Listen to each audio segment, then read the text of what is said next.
Members who wish to make statements. I give the floor to the representative of the Russian Federation. Mr. President, we wish to thank Khalid Fieri for his briefing. For several months now, the entire world has had the opportunity to observe the way that the United States has been continuing to deliberately foment tensions around the friendly nation of Venezuela under the pretext of combating drug trafficking and the terrorist threat. Illegally destroying at the same time the civilian vessels in the Caribbean Sea.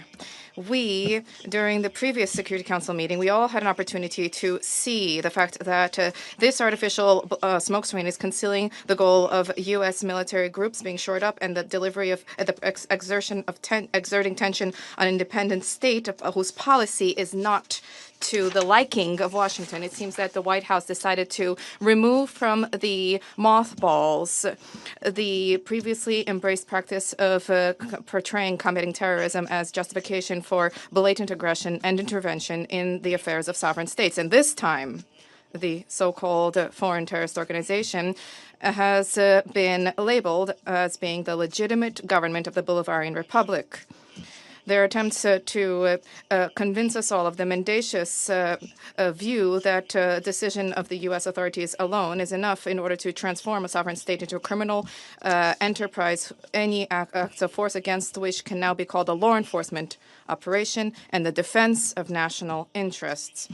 We see no point in delving on the absurd nature of the U.S. pseudo-legal methods, given how significantly they fly in the face of international law and are inconsistent, especially given that in Washington themselves have sincerely recognized this. The statement of the U.S. President on the 16th of December does not need any additional interpretation. This is a direct claim on the natural wealth and the soil of another state, and an open, if not to state, flagrant bringing to bear of military, political, and economic pressure with the aim of changing an inconvenient regime. The United States is already shoring up their practices with attacks of open piracy with the aim of seizing sovereign natural resources, which we all saw compellingly taking place in recent weeks. We firmly condemn the seizure by U.S. troops of petroleum tankers and the effective imposition of a blockade on Venezuela. The acts by the U.S. side run counter to all key norms of international law, including the UN Convention on Law of the Sea, Security Council resolutions, and the Charter itself of the United Nations. Colleagues, the illegal U.S. blockade on the coast of Venezuela is the most clear and absolutely real act of aggression.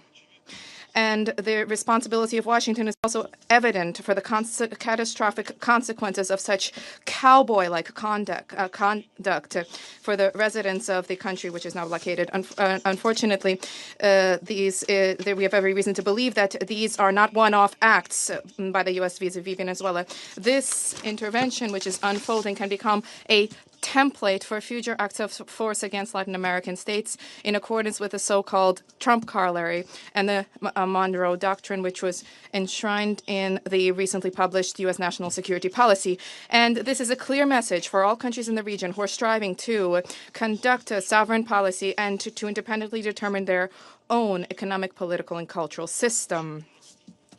In Washington, they are ready to respect your independence and take your interests into account only if you are willing to tailor them to the interests of the United States and to conduct a policy which is convenient to and beneficial to them. As soon as you attempt to try to benefit your own people, then then you would be treated the same way that Venezuela is being treated. So don't ask for whom the bell tolls. The bell tolls for you. We reaffirm our solidarity with the Venezuelan people as they face the trials before them. We support the policy of the government of Mr. Maduro, which is geared towards the protection of the national interest and sovereignty of the homeland. We believe that all of those for whom international law is not mere noise have an obligation to stand with Venezuela. We note that Caracas has consistently demonstrated a willingness to engage in dialogue, to cooperate with Washington, both in terms of effectively coordinating acts for countering narcotics trafficking, as well as to combat real, not imagined terrorism. By all accounts, support for peaceful means of settling dispute and multilateral cooperation in these areas are something which are being advocated by all countries in the region, and yet, for some reason, for Washington, this is falling on deaf ears, and they are obstinately embracing their policy of destruction, which is fraught with grave consequences for the region and the world as a whole. We regret the fact that the new U.S. administration, which has been sober and pragmatic in its approach when it comes to other crisis situations, when it comes to Venezuela, it remains mired in approaches which itself actively criticizes.